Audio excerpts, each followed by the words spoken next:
রাজার ছিল 7টি রানী। বড় রানী, মেজ রানী, সেজ রানী, নরানী, কনে রানী, দুয়ো রানী আর ছোট রানী। রাজার মস্ত বড় রাজ্য, বিশাল রাজপ্রাসাদ, হাতিশালে হাতি, ঘোড়াশালে ঘোড়া, ঘর ভর্তি মোহর। রাজার সব ছিল। এছাড়া মন্ত্রী, সেপাই, সৈন্যদের নিয়ে রাজপ্রাসাদ সবসময় গমগম করত। কিন্তু রাজার মনে সুখ ছিল না। 7 রানী ঠিকই, কিন্তু তাদের কোনো সন্তান হলো না। রাজা এবং রাজ্যের সকলের মনে দুঃখে দিন কাটত। একদিন রানীরা নদীর ঘাটে গোসল করতে গেলেন। ঠিক এমন সময় এক সন্ন্যাসী এসে বড় রানীর হাতে একটা গাছের শিকল দিয়ে বললেন, এটা বেটে 7 রানী মিলে খেও, তাহলে তোমাদের সোনার চাঁদের মতো ছেলে হবে। রানীরা মনের আনন্দে তাড়াতাড়ি করে গোসল সেরে কাপড় বদলে গা মাথা শুকিয়ে সকলে মিলে রান্নাঘরে গেলেন। আজ বড় রানী ভাত রান্না করবেন, মেজ রানী তরকারি কাটবেন, সেজ রানী তরকারি রান্না করবেন, নরানী জল তুলে আনবেন, কনে রানী সব কিছু জোগাড় করবেন, দুয়ো রানী বাটনা বাটবেন আর ছোট রানী মাছ কুটবেন। 5 রানী রান্নাঘরে থাকলেন। নরানী জল তুলতে কুয়োর পাড়ে গেলেন আর ছোট রানী ছাই গাদার পাশে মাছ কুটতে বসলেন। সন্ন্যাসীর দেওয়া শিকড়টা বড় রানীর কাছেই ছিল। সে দুয়ো রানীকে ডেকে বলল, বোন, তুই আজ তো বাটনা বাটবি, শিকড়টা আগে বেটে দে তো, সকলে মিলে একটু করে খেয়ে নেই। দুয়ো রানী শিকড় বাটতে বাটতে কিছুটা নিজেই খেয়ে ফেলল। তারপর রূপোর থালায় সোনার বাটি দিয়ে তা ঢেকে বড় রানীর কাছে দিলেন। বড় রানী ঢাকনা খুলে কিছুটা খেয়ে মেজ রানীর হাতে দিলেন। মেজ রানী খানিকটা খেয়ে সেজ রানীকে দিলেন। সেজ রানীও কিছুটা খেয়ে কনে রানীকে দিলেন। কনে রানী বাকিটা খেয়ে ফেললেন। নরানী এসে দেখলেন বাটিতে একটু তলানি পড়ে আছে। তিনি তাই খেলেন। ছোট রানীর জন্য আর কিছুই থাকলো না। মাছ কাটা হলে ছোট রানী উঠলেন। পথে নরানীর সঙ্গে দেখা হলো। নরানী বললেন, কি রে, তুই তো শিকড়টা খেলি না, যা যা শিগগিরই যা। ছোট রানী কোনো রকমে ছুটে এলেন। এসে দেখলেন শিকড় বাটা একটুও নেই। তিনি দুঃখে মাটিতে শুয়ে পড়ে কাঁদতে থাকলেন। তখন 5 রানীরা একজন আরেকজনের ঘাড়ে দোষ চাপিয়ে ঝগড়া করতে থাকলেন। ছোট রানীর হাতে মাছ উঠোনে পড়ে গেল। তার চোখের জলে উঠোন ভেসে গেল। একটু পরে নরানী এলেন। তিনি বললেন, ও মা, ওর জন্য কি তোরা কিছুই রাখিসনি? তোরা কেমন রে? চল ছোট বোন, শিল নোড়াতে যদি একটু লেগে থাকে তাই তোকে ধুয়ে খাওয়াই। ঈশ্বর চাইলে তাতেই তোর সোনার চাঁদের মতো ছেলে হবে। অন্য রানীরাও বললেন, তাই তো, তাই তো, শিল নোড়ায় নিশ্চয়ই কিছু লেগে আছে, তাই ধুয়ে দাও। আর মনে মনে তারা বললেন, শিল ধোয়া জল খেলে চাঁদের নয় বাদরের মতো ছেলে হবে। ছোট রানী কাঁদতে কাঁদতে শিল ধোয়া পানিটুকু খেলেন। তারপর নরানী আর ছোট রানী মিলে জল আনতে চলে গেলেন। আর অন্য রানীরা নিজেদের মধ্যে গল্প করতে লাগলো। এদিকে 10 মাস 10 দিন পরে 5 রানীদের 5টা ছেলে হলো। এক একটা ছেলে সত্যিই যেন চাঁদের মতো। কিন্তু নরানী আর ছোট রানীর কি হলো? বড় রানীর কথাই ফলে গেল। নরানীর পেটে একটা পেঁচা আর ছোট রানীর পেটে একটা বাদর হলো। অন্যান্য রানীদের ঘরে সামনে ঢোক-ঢাল বেজে উঠল। নরানী আর ছোট রানীর ঘরে কান্নাকাটি শুরু হলো।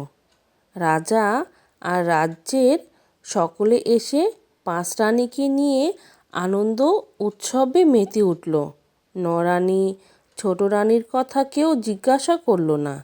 কিছুদিন পর নরানী চিড়িয়াখানায় কাজ করতে শুরু করলো আর ছোট রানী ঘুঁটে-কুড়ানি হয়ে দুঃখে কষ্টে দিন কাটাতে লাগলো।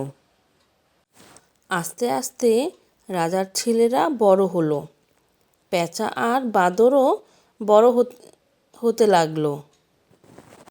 5 রাজপুত্রের নাম হলো হীরা রাজপুত্র, মানিক রাজপুত্র, মতি রাজপুত্র, শঙ্খ রাজপুত্র আর কাঞ্চন রাজপুত্র। পেঁচার নাম হলো ভুতুম আর বাদরের নাম হলো বুদ্ধ। 5 রাজপুত্র 5টা পঙ্খিরাজ ঘোড়ায় চড়ে ঘুরে বেড়ায়। তাদের সঙ্গে কত সৈন্য পাহারায় থাকে। ভুতুম আর বুদ্ধ তাদের মায়েদের কুঁড়ে ঘরের পাশে একটা বকুল গাছের ডালে বসে খেলা করে। 5 রাজপুত্র বেড়াতে বেরিয়ে আজ একজনকে মারে তো কাল আরেকজনকে, আজ একজনের মাথা কাটে তো কাল আরেকজনের। এভাবে রাজ্যের লোক খুবই বিরক্ত হয়ে পড়ল। ভুতুম আর বুদ্ধ খেলাধুলা শেষ করে যে যার মায়ের সঙ্গে সঙ্গে যায়। বুদ্ধ মায়ের ঘুঁটে কুড়িয়ে দেয়, ভুতুম চিড়িয়াখানায় পাখির ছানাদের খেতে দেয়। আর 2-1 দিন পরে পরে দুজনে রাজবাড়ির বাঁদিকে যে বন আছে সেখানে বেড়াতে যায়। ভুতুম আর বুদ্ধর মা কোনোদিন খেতে পায়, কোনোদিন পায় না। বুদ্ধ 2 মায়ের জন্যই বন জঙ্গল থেকে কত রকমের ফল নিয়ে আসে। ভুতুম ঠোঁটে করে 2 মায়ের জন্য খাবার পান সুপারি নিয়ে আসে। এভাবে তাদের দিন কাটে। একদিন 5 রাজপুত্র পঙ্খিরাজ ঘোড়ায় চড়ে চিড়িয়াখানায় দেখতে এলেন। আসার পথে দেখলেন একটা পেঁচা আর বাদর বকুল গাছে বসে আছে। দেখেই তারা সিপাইদের হুকুম দিলেন, ওই পেঁচা আর বাদরটাকে ধরো, আমরা ওদের পুষব। সঙ্গে সঙ্গে সিপাইরা বকুল গাছে জাল ফেলল। ভুতুম আর বুদ্ধ পালাতে পারল না, তারা জালে ধরা পড়ে। খাঁচায় বন্দি করে রাজপুত্রদের সঙ্গে রাজপ্রাসাদে এলো। চিড়িয়াখানা পরিষ্কার করে এসে ভুতুমের মা ভুতুমকে খুঁজে পেল না। ঘুঁটে কুড়িয়ে বুদ্ধর মা এসে বুদ্ধকে খুঁজে পেল না। ভুতুম আর বুদ্ধর মা তাদের হাতের ঝাঁটা ফেলে দিয়ে মাটিতে বসে কাঁদতে লাগলো। ওদিকে তো রাজপ্রাসাদে এসে ভুতুম আর বুদ্ধ তো অবাক। কত বড় বড় ঘর, হাতি, ঘোড়া, সেপাই, সৈন্য, কত কি! দেখতে দেখতে তারা ভাবল, বাহ, আমরা তবে বকুল গাছে থাকি কেন? মায়েরাই বা কুঁড়ে ঘরে কেন থাকে? এসব ভেবে তারা বলল, ও ভাই রাজপুত্র, আমাদের যেমন এনেছো আমার মায়েদেরও তেমন এখানে নিয়ে এসো। রাজপুত্ররা দেখলেন আর বললেন, এরা তো দেখি সুন্দর মানুষের মতো কথা বলে। তখন তারা বললেন, ভালো তো, তোদের মায়েরা কোথায় বল, নিয়ে এসে চিড়িয়াখানায় রাখবো। ভুতুম বলল, আমার মা চিড়িয়াখানায় কাজ করে। বুদ্ধু বলল, আমার মা কুটেকুরানি।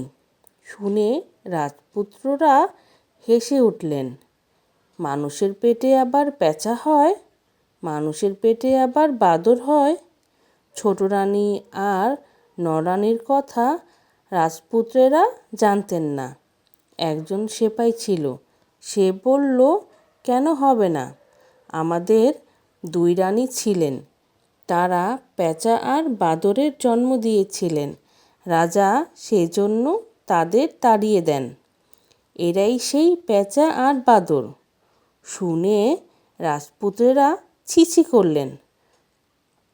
রাজপুত্রেরা ছিছি করতে করতে বললেন, তখনই খাঁচার উপর লাথি মেরে রাজপুত্রেরা সেপাইদের বললেন, এই দুটাকে এখনই তাড়িয়ে দাও। রাজপুত্ররা আবার পঙ্খিরাজে চড়ে বেড়াতে চলে গেলেন। ভুতুম আর বুদ্ধু জানতে পারল তারাও রাজার ছেলে, তাদের মায়েরাও রানী। তখন বুদ্ধু বলল, দাদা চলো আমরা বাবার কাছে যাই। ভুতুম বলল, চল চল আমরা যাই।